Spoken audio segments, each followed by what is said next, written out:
Hello, it's Storyteller time, Queensland storyteller, and I'm your reader, Kim Dodsworth. Now, if ever a man started life behind the 8-ball, it was one Philip Twillip. His very name was a joke, and his looks, well, his looks were ill-favoured to say the least. But these endowments, unfortunate as they were, concealed a burning determination to succeed in his chosen field. The story is called Ambition, and it's by Jessie Bate of South Australia. To have the surname Twillip is bad enough. To have well-intentioned parents name you Philip doesn't help. Philip Twillip was a tubby, cheerful little boy. As he grew up, the prettiness of his baby face turned, as pretty baby faces sometimes do, to a sad absurdity. At 43 he had solid hamster cheeks which almost closed his small, kindly eyes, a fat turned-up nose, and a girlish red mouth, moist and protruding like a mussel in a hot flush. As soon as he left school, he went to work for a bank. There he was required to wear a badge bearing his unfortunate name, Philip Twillip, in clear letters. Philip was ambitious. He ached to become a big bank manager, lending millions, arranging mergers, wining and dining important clients, but not closing down businesses, foreclosing mortgages, ruining farmers. He was sure that kind of thing was not necessary and vowed he would not do it. He was going to be a loved bank manager, mega powerful, but lovable with it. It's sad about some people, isn't it? He was fat. Now, there is fat and fat. Some fat men with powerful arms and shoulders and solid all-in-one chests and stomachs, they're impressive, like surging galleons. But Philip Twillip had narrow shoulders, small pink and podgy hands and feet, a swelling belly, and hips which made him look like an overripe pear. He was good at his job, kind, well-informed and efficient. He was also one of those people who believe that virtue is rewarded. He was wrong. He lacked both presence and menace, the ability to impress, dominate or intimidate.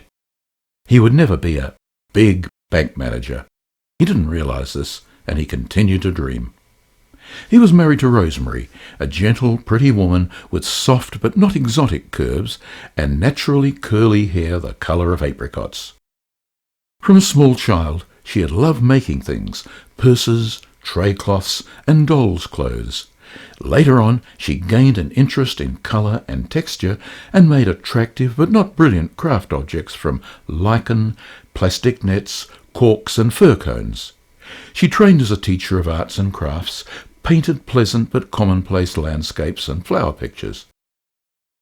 As a teacher, she imbued her small pupils with a love of creating things. She too was ambitious and longed to be well known for her skills. She wanted to bring richness into the lives of others.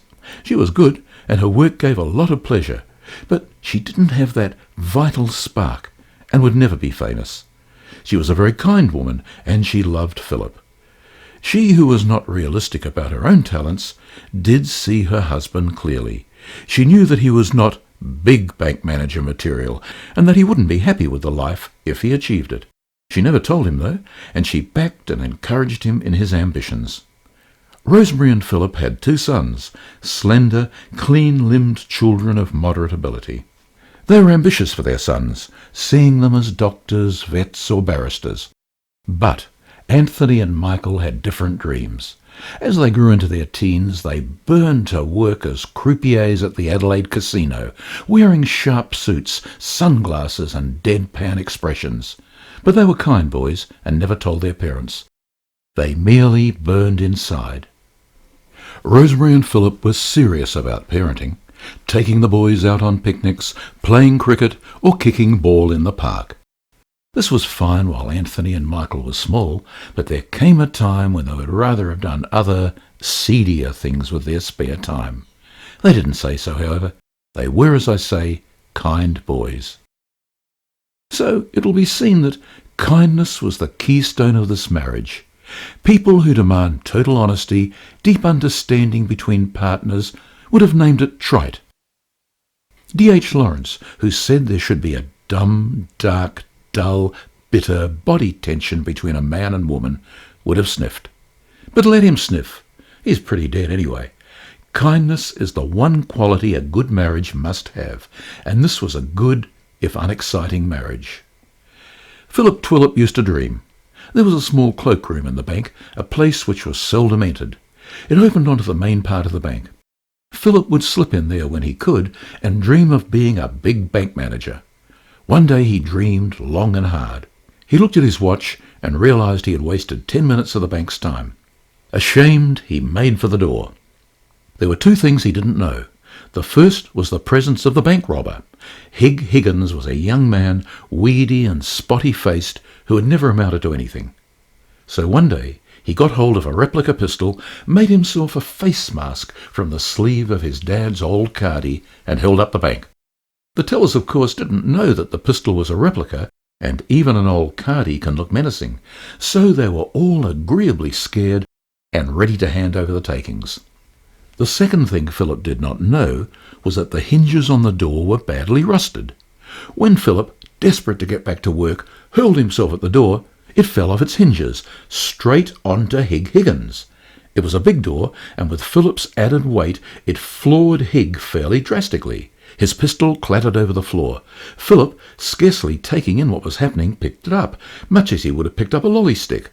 Not seeing what it was, he held it barrel backwards. Hig, winded and terrified, fell to his knees and put up his hands. Two customers grabbed him, and a third relieved Philip of the pistol. Well, of course, Philip was a hero.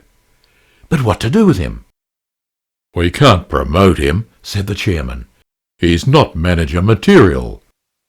They all thought furiously. Then Miles Ruddleston leapt to his feet. "Mildagarin, we've been wanting someone out there for ages. Would that be the solution?" Mildagarin, a little town out in the sticks to the mid-north of the state, had little to recommend it, but it did have a branch of the bank, and it did need a bank manager. So a month later, Philip, Rosemary and the boys moved at the bank's expense out to a run-down little house next to the run-down little bank, housed in an old shop. Philip was warmly welcomed by the local notables, the grocer, the postman, and two farmers, and by his staff, Glenys Muller, a pretty, young, if not bright assistant. Philip was happy. He got on well with the cheerful Glenys and with the locals. Rosemary designed for him a splendid brass plate with the bank's logo on one corner, Sturt's Desert Pea on the other, and his name in Gothic print. He was soon popular in the little town. "He's all right, that Twillip. Not clever smart like some city folk. You can talk to him man to man." Though a quiet place, Mildagarin was not a poverty-stricken area. Such loans as Philip had to make caused him no trouble, and he never had to foreclose on anyone. Twice a week, Glenys polished up his brass plate with careful love, but each day, casting a glance to make sure no one was watching, Philip buffed it up with his handkerchief and looked at it with joy and pride. P. Twillip, manager. Rosemary advertised craft classes for adults and was delighted at the response. The women of the little town found making collage pictures and felt toys a great novelty and worked with enthusiasm. Their husbands in general were tolerantly proud of their wives' artistic efforts. But to Anthony and Michael, the town was the pits. As soon as they decently could, they left home and fled back to the sin palaces of Adelaide. They were both taken on at the casino and adopted the trademark smart suits, sunglasses and designer hairstyles. However, they were still good boys at heart and frequently went to visit their parents. There they wore jeans and the jerseys Rosemary knitted for them. They even consented to kick ball with their father and the local lads. You'll be pleased to know that they both later married pleasant, giggly girls who made apple pies, produced healthy children, and would not let their husbands bring their casino image into the family home. So they were saved from corruption. Isn't it nice, in this harsh age, to have a genuine happy ending? Rosemary and Philip grew older, if not richer, and were immensely popular with the townsfolk. One night, they were invited to a surprise party and found they had been jointly declared Citizens of the Year for outstanding services to the community. Sensing the loving admiration surrounding them, Philip and Rosemary felt their cup full to overflowing. Like I say, isn't it nice in these hard and benighted times to have a happy ending? And you've been listening to Ambition by Jessie, Bate of South Australia. I'll be back again this time next week with another short story of quality. I'm Kim Dodsworth.